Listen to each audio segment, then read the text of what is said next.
Založba Beletrina že nekaj časa sodeluje s splošnimi knjižnicami po Sloveniji, s katerimi pripravljajo projekt Beletrinini trubadurji. V Pokrajinski in študijski knjižnici Murska Sobota se je zadnji dan v novembru ustavil prekmurski trubadur, pisatelj, pesnik in scenarist Feri Lainšček.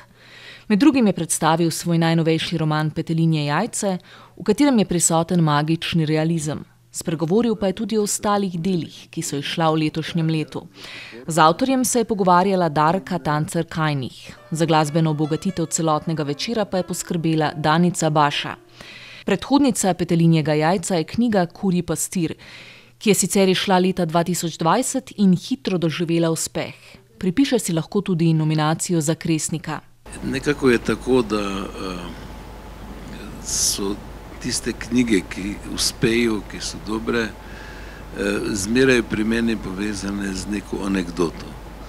In tale zgodba o tej trilogiji je rahlo anekdotična.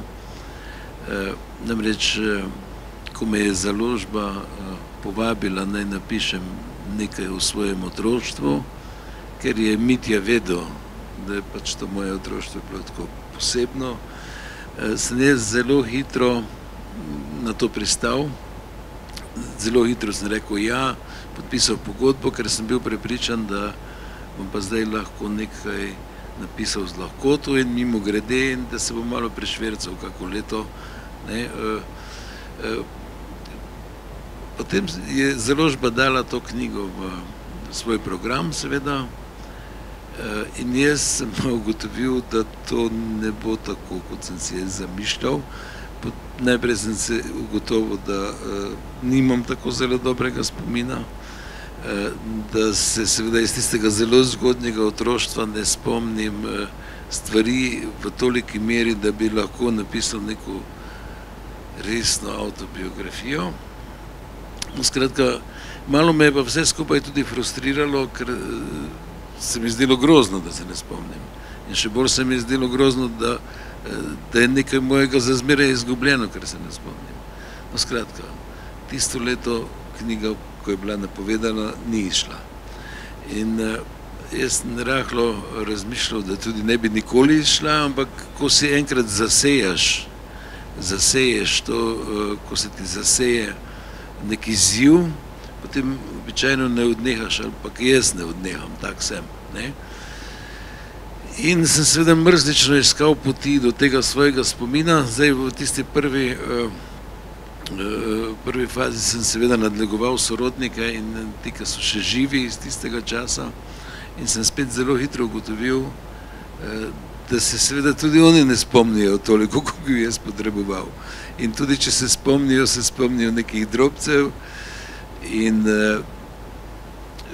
v istem dogodku ga vidijo različno. Skratka, težava na težavo se je kopičila in moja nekako ustvarjalna blokada se je večala.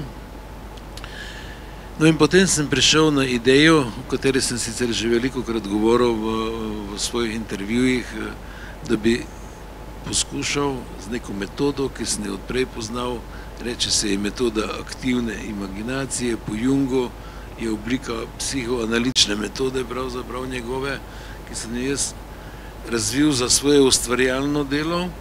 Zdaj moram eno oklepaj postaviti. To metodo sem uporabljal, ko sem želel priti v čas, v katerem nisem živel. Zelo preprosto moram reči, to je nek preklop na kolektivno, nezavedno, po Jungu. Uporabljena je ta metoda recimo zelo izrazito pri romanu, ki ga verjetno poznate, koliko vas vidim po obrazih, Ločil bom peno od valov, roman iz začetka prejšnjega stoletja. Še posebej je pa uporabljena pri romanu Prvotnost, ki se dogaja pred 9000 leti, skratka tam, ko smo nehali, mislim, ko smo bili še malo nabiralci, pa smo že bili malo predelovalci. No in v tisti čas sem se jaz selil s pomočjo te metode. Zdaj naredim zaklepaj. Prešinila me je nora ideja, da bi z lastnim otroštvom poskušal na ta način. In najprej se mi je to zdelo noro, potem je bilo strah, skratka vsega je bilo, ampak ko sem se končno odločil za to potovanje, to je seveda potovanje, ki ni 14-dnevni izlet nekam, ne, s turistično agencijo, ampak potovanje, ki traja kar lep čas, ne, ker je to metoda, ki ima pač nek svoj sistem tega. No in skratka, da ne bom predolg glede tega, ko sem potem vstopil v to svoje otroštvo in seveda prišel do vsega tistega zastrtega, potlačenega, odrinjenega, skritega, kar vsi mi tudi nosite, ne. Pač ne, vsak pa, nekdo pride do tega prej, nekdo nikoli, nekdo beži iz tega razloga, nekdo iz drugega. No, ampak v glavnem, ko sem jaz se potem odločil, sem najprej ugotovil, da seveda se ne vračam k mrtvim, ker večina so mrtvi ljudje iz tega mojega otroštva, ampak da se vračam k živim. In začnem mrzlično pisati in tu zdaj sledi ta anekdotični del. Jaz sem bil na 150. strani in sem ugotovil, da sem star en dan v tem romanu. In je to me seveda sprožilo potem, da sem spet klical tega svojega urednika in sem rekel, zdaj imava, kaj če bi še eno leto odložila, ker imava težavo zdaj, ker ne, toliko je vsega zdaj mi. In je potem on rekel, veš, kaj zdaj ne moramo več vleči bralcev, ker smo že napovedali spet roman. In je rekel, ti napiši, koliko napišeš, to bomo objavili in povej, koliko knjig rabiš. In jaz sem takrat, ne vem zakaj, rekel 3. Lahko bi rekel 7. Hvala Bogu, da nisem rekel takrat 7, ker bi bila težava. Ampak sem rekel 3 in tako je nastala trilogija. To je ta odgovor na to, na ta prvi del vprašanja, kako se je to rodilo. Ni bilo pod načrtom, ni bilo tako, kot se zdi.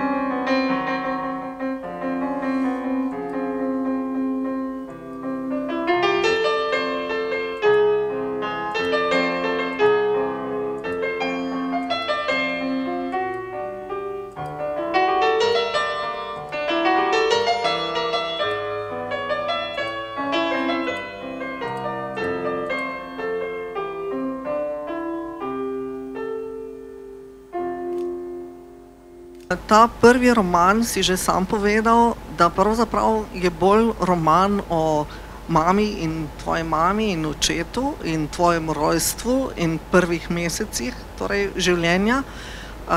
Medtem ko je drugi roman, nadaljevanje, Petelinje jajce, se godi leta 1965, naj bi se godil, in sicer, ko je mali Ferek star že 6 let. Mogoče nam zaupaš, zakaj odločitev prav za to obdobje, torej v začetku res novorojenček in ta mamina in očetova zgodba in številni nastavki seveda za to, kar se dogaja potem tudi v Petelinjem jajcu, in zakaj pa ravno 6 let? Ja, ko sem jaz prehodil to pot spominjanja oziroma odkrivanja tega podzavestnega spomina, se mi je seveda razprlo na tisoče zgodb. Vsak od vas, če bi šel skozi to, bi prišel do enakega. Nešteto zgodb je od zadaj, nešteto. Vsako življenje je pravzaprav za roman. Svetu sem prepričan. Samo pač vsi ga ne vemo napisati, pa tudi če bi pisali, vsak bi bil drugačen. No, ampak jaz nisem hotel nadaljevati po lažji poti, zato sem si naredil premor. Enoletni, ne? Enoletni, tako da sem se učistil z prvega romana, pa da sem se spanje vrnil, ker večinoma prakticiram to metodo v spanju in sem si popolnoma uničil spanje. Jaz, ki lahko spim 9 ur, če je treba, zgubil spanje. In zdaj pri tej metodi je tako približno kot, ne vem, kako ne rečem, kot pri depresiji, kot psihiater reče, koliko časa lezeš notri, toliko časa boš lezel ven. Tako in tu pri tej metodi je zelo podobno, koliko časa greš v ta podzavestne svetove, toliko časa se vračaš, ne gre na tipko. No in hočem reči, ta pauza mi je pomagala, da sem ugotovil, da nočem nadaljevanke, nekaj, zdaj so popularne nadaljevanke, kamorkoli pridem, so nadaljevanke, jaz ne maram nadaljevank, nekako ni mi to. In sem si rekel, grem iskat še nekaj iz tega mojega otroštva, kar se mi zdi, da je spet za vsakega izmed nas najbolj pomembno. In to je to obdobje magičnega mišljenja. To, kar se spet vsi vi se tega pa že spomnite, star si 4, 5, 6 let in si poln tega magičnega mišljenja, ko si svet razlagaš drugače, kot je v resnici, in v to verjameš. To je ta čudoviti svet otroštva, ki se ga pa že spomnimo.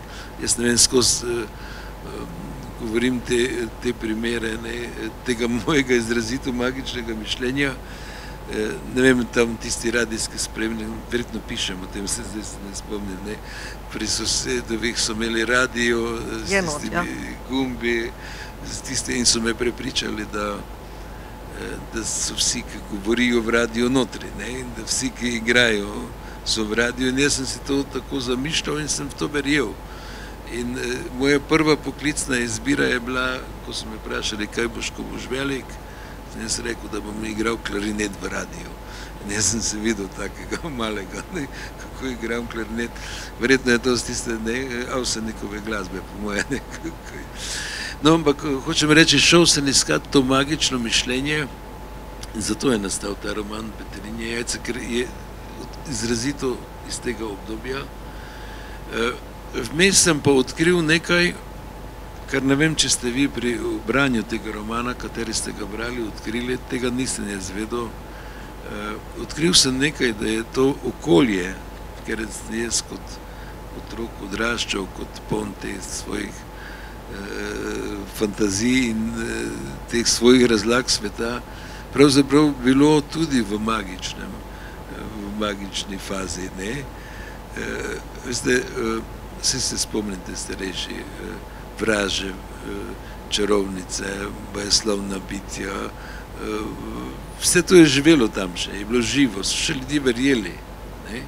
Moja mama, recimo, ko sem bil čuden, zaradi tega magičnega mišljenja me ni k psihiatru peljala, ali pa k zdravniku, ampak k ciganki, ki je bila prepričana, da me bo ona ozdravila s svojimi vražami. To je tipičen primer magičnega mišljenja. To je bilo zelo prisotno in tudi veste, da je potem tam na Goričkem, v tistem mojem delu, ta krščanska pozlata šla čez to magično mišljenje. Spet ta mitologija krščanska, s vsemi temi zgodbami svetopisanskimi in se je mešala s to poganskostjo. Moja mama je videvala tisto vilo, pa je verjela, da je ena tam še čarovnica soseda, pa je vsak nedeljo šla v cerkev. To je bilo sprijeto eno z drugim, tako je to dihalo in tudi to veste, da je pa čez to takrat, 65.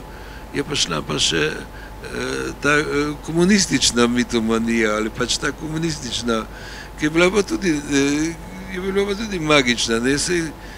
So bili v vasi, ki so verjeli, da bo Tito večno živel, če malo parafraziram. In to se je spet sprijemalo s tem, s poganstvom, pa s krščanstvom, pa so naskrivaj verjeli v Boga, pa so šli v partijo, pa so imeli težave, pa skrivaj krstili otroke, pa mislim, vse to vsi poznate. Ampak to je bilo kot neka prekmurska gibanica, eno skozi drugo se, malo to. Moj oče je bil pač, kako bi rekel, svobodnjak po duhu, se je kregal z Bogom, kako ga ni maral, pa se je kregal s Titom, je bil spet sredi tega. In tako neka prekmurska gibanica se je prepletala. In zdaj si zamislite otroka v tem magičnem mišljenju sredi tega sveta, ki pa tudi tako funkcionira. Zelo sem nekako vesel, da sem lahko ta čas obudil skozi to, ker to je bil duh tistega časa.